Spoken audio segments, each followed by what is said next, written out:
حضرت ابو بکر صدیق کی شان میں ایک اور حدیث حضرت ابو ہریرہ سے روایت ہے کہ نبی اکرم صلی اللہ علیہ وسلم نے ارشاد فرمایا، بڑے مزے کی حدیث ہے، میرے آقا علیہ الصلوۃ والسلام نے ارشاد فرمایا، حضرت ابو ہریرہ روایت کرتے ہیں کہ لوگوں، کوئی ایسا شخص نہیں ہے جس نے دنیا میں مجھ پہ احسان کیا ہو اور میں نے اس کے احسان کا بدلہ چکا نہ دیا ہو۔ جس نے بھی مجھ پہ احسان کیا میں نے اس کے احسان کا بدلہ چکا دیا، لیکن واحد ایک ابو بکر صدیق ہے، اس کی میری ذات پہ اتنے احسانات ہیں جن کا بدلہ میں نہیں چکا سکا۔ اس کے احسانات کا بدلہ کل بروز قیامت رب کی بارگاہ میں جب یہ پیش ہوگا تو میرا رب ابو بکر صدیق کو ان احسانوں کا بدلہ چکائے گا جو ابو بکر صدیق نے میری ذات پہ کیے تھے۔ یار کتنے مزے کی۔ پھر ساتھ ہی ارشاد فرمایا کہ لوگوں، مجھے کسی کے مال نے وہ نفع نہیں عطا کیا، کسی کے مال نے مجھے نفع اتنا نہیں عطا کیا جتنا نفع مجھے ابو بکر کے مال نے عطا کیا ہے۔ پھر ارشاد فرمایا کہ اگر میں خلیل بناتا دوست بناتا تو میرا خلیل ابو بکر ہوتا، لیکن خبردار میرا خلیل کوئی بھی نہیں ہے، اللہ کے نبی خلیل نہیں بنایا کرتے، میرا خلیل صرف رب کی ذات ہے۔ یہاں محبت والوں نے یہ جملہ لکھا، انہوں نے کہا کہ اللہ کے نبی گویا یہ فرما رہے تھے کہ لوگوں، میرا تنہائی کا ساتھی کوئی اور نہیں ہے، وہ رب تعالیٰ کی ذات ہے، اور میں سب سے زیادہ اگر کسی سے پیار کرتا ہوں تو وہ رب تعالیٰ سے کرتا ہوں، اور رب کے بعد اگر کسی سے پیار کرتا ہوں تو ابو بکر صدیق کی ذات ہے۔ وہ ابو بکر صدیق کی ذات ہے کہ میں اب رب کے بعد اگر کسی سے پیار کرتا ہوں تو وہ حضرت ابو بکر صدیق کی ذات ہے۔ اور ایک جگہ میرے آقا علیہ الصلوۃ والسلام نے ارشاد فرمایا کہ قیامت کا دن ہوگا اور جنتیوں کو مختلف دروازوں سے بلایا جائے گا، جس نے جیسا عمل کیا ہوگا، جو زیادہ نمازی ہوگا، نماز کی وجہ سے جسے اللہ جنت عطا فرمائے گا، اسے باب الصلاۃ سے آواز دی جائے گی، اے نمازی تو آ جا، تیری جنت جانے کا راستہ یہ دروازہ ہے۔ جو روزہ دار ہوگا، جسے روزے رکھنے کی وجہ سے رب جنت عطا فرمائے گا،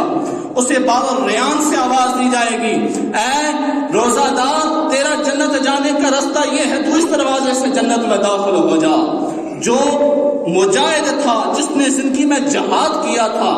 اسے قیامت والے دن باب الجہاد سے پکارا جائے گا کہ تو اس دروازے سے گزر اور تجھے اس دروازے سے اندر جنت میں داخل کیا جائے گا۔ جو زیادہ صدقہ دیتا تھا، اسے باب الصدقہ سے پکارا جائے گا کہ تو اس دروازے سے گزر کے جنت میں داخل ہو جا۔ اتنے میں حضرت ابو بکر صدیق بھی اس بار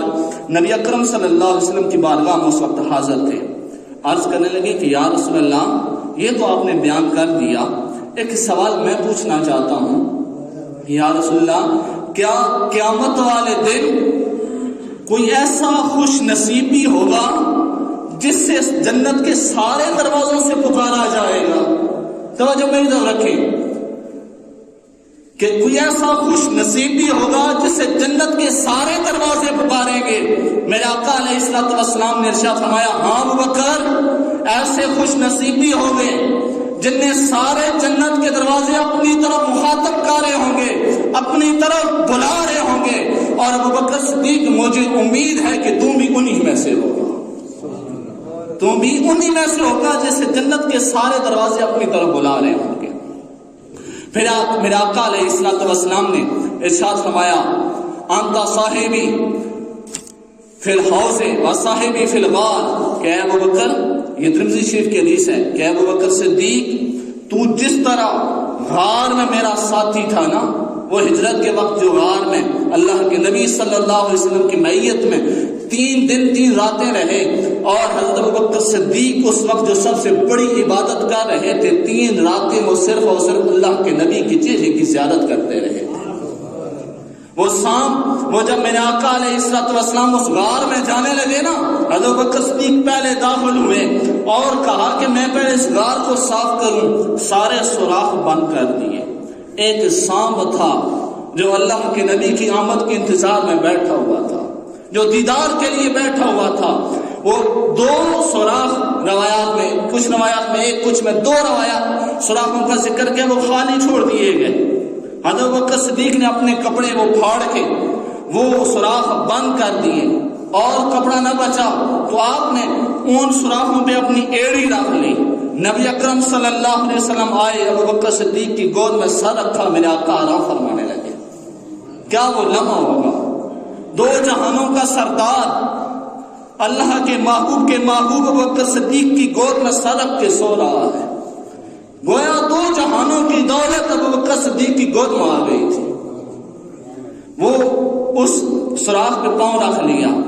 اتنے میں وہ سانپ جب وہ نکلا نا، اس نے بڑے سوراخ بنائے ہوئے تھے کہ ایک سوراخ بند ہو گیا تو دوسرے سے نکلوں گا، اللہ کے نبی کی زیارت کروں گا۔ وہ سارے سوراخ بند دیکھتا گیا، ایک سوراخ اس نے محسوس کیا کہ یہاں کوئی چیز ہے، وہ ابوبکر صدیق کی ایڑی تھی۔ اس نے وہاں ڈنگ مارا، وہاں کاٹا، تو نبی اکرم صلی اللہ علیہ وسلم کا اس وفادار غلام کو دیکھی، آپ نے اف نہیں کی، آپ نے ایڑی کو ہلایا تک نہیں، کانٹا چپ جائے کتنی تکلیف ہوتی ہے۔ سانپ نے ڈسا تھا، موذی سانپ نے، ایڑی نہیں ہلائی کہ مبادہ میرے آقا علیہ السلام کے آرام میں خلل نہ آ جائے۔ جب آنکھوں سے آنسو روانہ ہوئے، میرے آقا علیہ السلام جاگ گئے۔ میرے آقا نے پوچھا، ابوبکر صدیق عرض کرنے لگے، یا رسول اللہ ایک سانپ نے ڈس لیا ہے۔ میرے آقا علیہ السلام نے اسی وقت اپنا لاب دہن اس زخم پہ لگایا، اس کاٹنے والی جگہ پہ لگایا، اللہ نے نبی کے لاب کی برکت سے ابوبکر کو شفا عطا فرما دی۔ تو وہ حضرت ابوبکر صدیق جو ہیں وہ نبی اکرم صلی اللہ علیہ وسلم نے ارشاد فرمایا کہ ابوبکر جس طرح تو حوض میں میرے ساتھ، جس طرح تو غار میں میرے ساتھ تھا نا، کل حوض کوثر میں بھی تو میرا اس طرح ساتھ ہوگا۔ میرا